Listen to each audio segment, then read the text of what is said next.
এখন রাত 9:30 মতো বাজে। একটু ফ্রেশ হয়ে বেরিয়ে এসেছি ফাস্টফুডের বাজারে। আমাদের ভারতে যেমন যেখানে সেখানে ফাস্টফুডের জন্য স্টল থাকে, এখানে দেখছি ফাস্টফুডের জন্যই আলাদাই একটি মার্কেট আছে, যেখানে সেখানে অলিতে গলিতে নেই। যাই হোক, যাবার আগে আমরা যেখানে ওই জেমস বন্ড আইল্যান্ড আর পিপি আইল্যান্ড যাবার জন্য টিকিট কেটেছিলাম, তো সেই দোকানটিতে যাব। এই যে দেখুন, এই দোকান থেকেই দুটি আইল্যান্ড যাবার জন্য টিকিট কেটেছিল হাজব্যান্ড।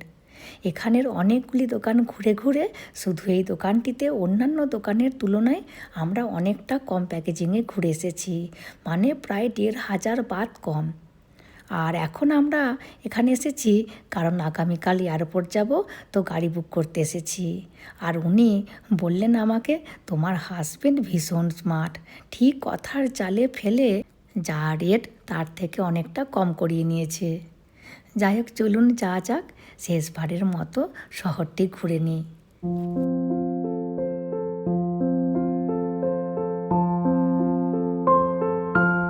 ব্যাস, আমরা চলে এসেছি বাজারে। আমাদের হোটেল থেকে 2-3 মিনিটের পথ।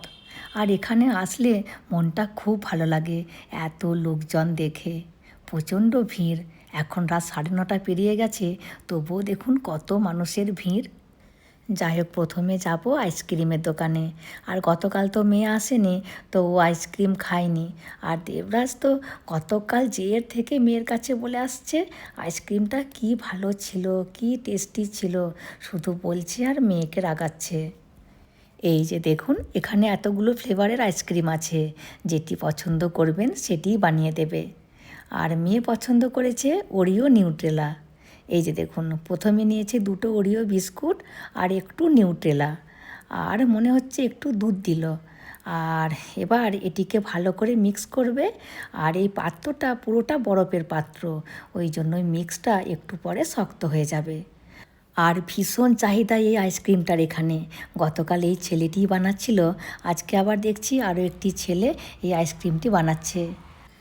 আর দেখুন সামনে কত লোক দাঁড়িয়ে আছে, আর অনেকেই দেখছি আমাদের মতো ভিডিও করছে। আর এখানের এই রোল আইসক্রিমটি এই বাজারে ভীষণ চাহিদা মানুষের মধ্যে। আর ডাবের আইসক্রিমটাও কিন্তু দারুণ ছিল।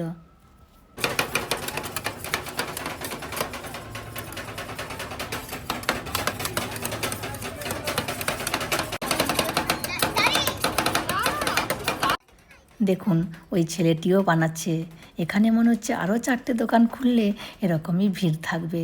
ভীষণ চাহিদা দেখছি।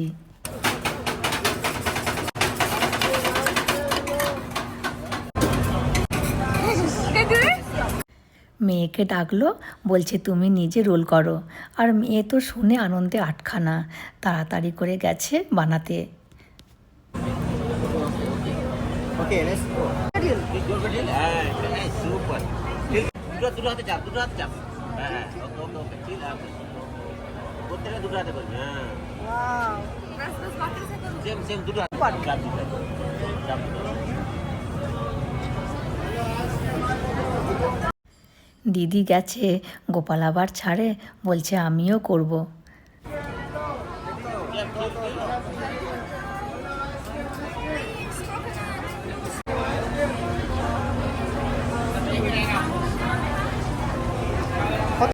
মোটামুটি গোপাল করেছে। এবার ওপর থেকে একটু ক্রিম দিয়ে দেবে, তারপরে নিজেরা নিজেদের মতো করে ফল টল দিয়ে সাজিয়ে খেতে হবে। যাই হোক, ছেলেটি দেখুন কত কিউট দেখতে। হাজব্যান্ড যে আবার একটি ফটো তুলল। আর এটি হলো আলুর রোস্ট। একটি বড় সাইজের আলুকে রোস্ট করে ভেতরে অনেক কিছু দিয়ে খেতে হয়।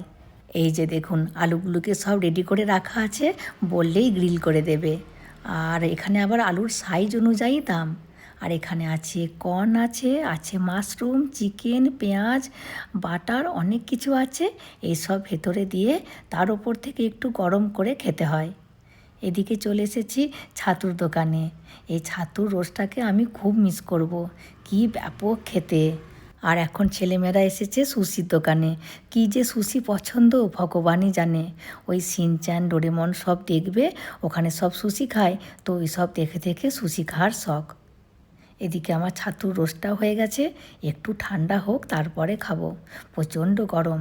আর একটি সুশির দাম নিচ্ছে 15 বাত, ওই ভারতের পয়সায় 37 থেকে 38 টাকার মধ্যে।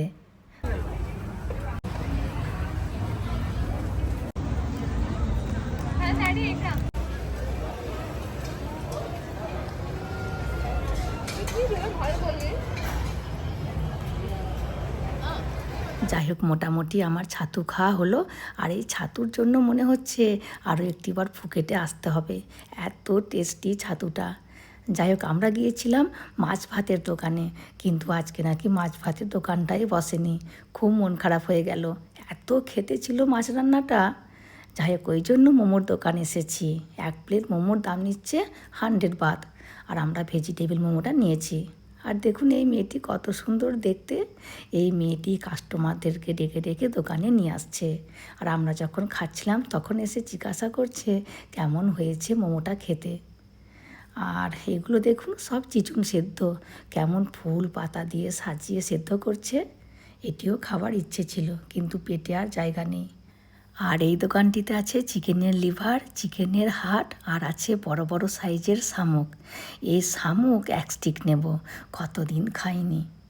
আর ছেলেমেয়েরা দেখেই ভয় পেয়ে যাচ্ছে, বলছে কিচ্ছু খাবো না। আর ওরা কখনো শামুক খায়নি, ওই জন্য ওরা জানেও না এর মর্ম। তবে আমি 1 স্টিক খেলাম, ব্যাপক খেতে, প্রচণ্ড গরম। আর আজকের মতো ডিনার আমাদের কমপ্লিট, আর পেটে মোটেও জায়গা নেই। আর এই বাজারে 2-3টে দোকানে সাপ পোকা মাকড় কতই কিনা বিক্রি হচ্ছে, কিন্তু ভিডিও করতে দেয়নি। আর দেখছি সবাই আসছে আর কিনে কিনে নিয়ে যাচ্ছে। আর জানেন, এই মার্কেটটার পাশেই আছে পতং বিচ। হাসবেন্ড কতবার করে বলল চলো না বিচে যাই, বিচটাও নাকি খুব সুন্দর, কিন্তু আমাদের আর মোটেও যেতে ইচ্ছে করছে না, ভীষণ ক্লান্ত। আজকে সারাদিন ওই আইল্যান্ডে ঘুরেছি, আর শক্তি নেই। আবার আগামীকাল এয়ারপোর্ট, প্লেন, চেকিং এইসব করে গোটা দিনটা যাবে। এখন হোটেলে যেয়ে ভালো করে ঘুমোবো। যাই হোক, চলুন ভিডিওটিও তাহলে আজকের মতো এখানেই শেষ করছি। চলে আসবো পরের ভিডিওতে। হাসি খুশি থাকবেন, সবাইকে হাসি খুশি রাখবেন। আর যদি ভিডিওটি ভালো লাগে please like, comment and share করে দেবেন। আর অতি অবশ্যই সাবস্ক্রাইব করে দেবেন।